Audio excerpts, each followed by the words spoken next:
ಗುಬ್ಬಿ ಪಟ್ಟಣದ ಹೊರ ವಲಯದಲ್ಲಿರುವ ಬಾಲಾಜಿ ಕಲ್ಯಾಣ ಮಂಟಪದಲ್ಲಿ ವಿಶ್ವ ಮಹಿಳಾ ದಿನಾಚರಣೆಯನ್ನ ಆಚರಿಸಲಾಯಿತು. ಜೊತೆಗೆ ಮಹಿಳೆಯರಿಗೆ ಉಚಿತ ಆರೋಗ್ಯ ತಪಾಸಣಾ ಶಿಬಿರವನ್ನು ಆಯೋಜಿಸಲಾಗಿತ್ತು. ಈ ವೇಳೆ ತುಮುಲ್ ನಿರ್ದೇಶಕಿ ಭಾರತಿ ಶ್ರೀನಿವಾಸ್, ಪಟ್ಟಣ ಪಂಚಾಯಿತಿ ಅಧ್ಯಕ್ಷೆ ಮಂಗಳಮ್ಮ, ಉಪಾಧ್ಯಕ್ಷೆ ಮಮತಾ, ಮುಖ್ಯಾಧಿಕಾರಿ ಮಂಜುಳಾದೇವಿ, ಬಿಇಒ ನಟರಾಜ್, ಸಮಾಜ ಕಲ್ಯಾಣ ಇಲಾಖೆ ಸಹಾಯಕ ನಿರ್ದೇಶಕಿ ವೀಣಾ ಸೇರಿದಂತೆ ಹಲವರು ಭಾಗಿಯಾಗಿದ್ದರು.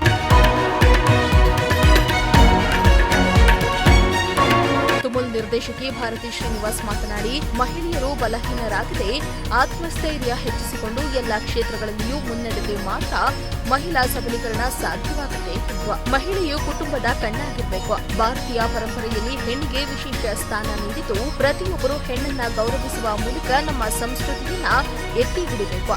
ಅಲ್ಲದೆ ಮಹಿಳೆಯರು ಅಡಿಗೆ ಮನೆಗೆ ಮಾತ್ರ ಸೀಮಿತವಾಗದೆ ಕೃಷಿ, ಹೈನುಗಾರಿಕೆ ಮಾಡುವ ಮೂಲಕ ಪ್ರಗತಿಯತ್ತ ಸಾಗಬೇಕೆಂದು ತಿಳಿಸಿದರು.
ಇನ್ನು ತಹಸೀಲ್ದಾರ್ ಬಿ ಆರತಿ ಮಾತನಾಡಿ, ಮಹಿಳೆಯರು ಪುರುಷರಿಗೆ ಸರಿಸಮಾನವಾಗಿ ಎಲ್ಲ ಕ್ಷೇತ್ರಗಳಲ್ಲಿ ಸಾಧನೆ ಮಾಡ್ತಾ ಇದ್ದು, ಕುಟುಂಬ ಪ್ರೋತ್ಸಾಹಿಸಿದ್ರೆ ವಿಶ್ವದಲ್ಲಿ ಇನ್ನು ಅತ್ಯುತ್ತಮ ಹುದ್ದೆಗಳನ್ನು ಅಲಂಕರಿಸುತ್ತಾರೆ.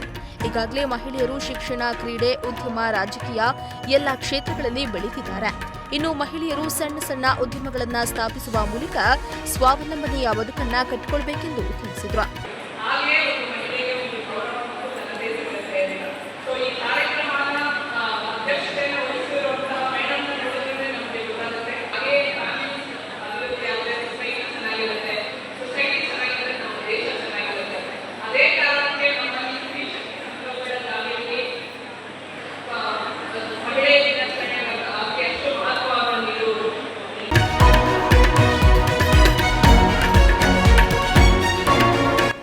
ದೇವರಾಜು, ಪ್ರಜಾಶಕ್ತಿ ಟಿವಿ, ಗುಬ್ಬಿ.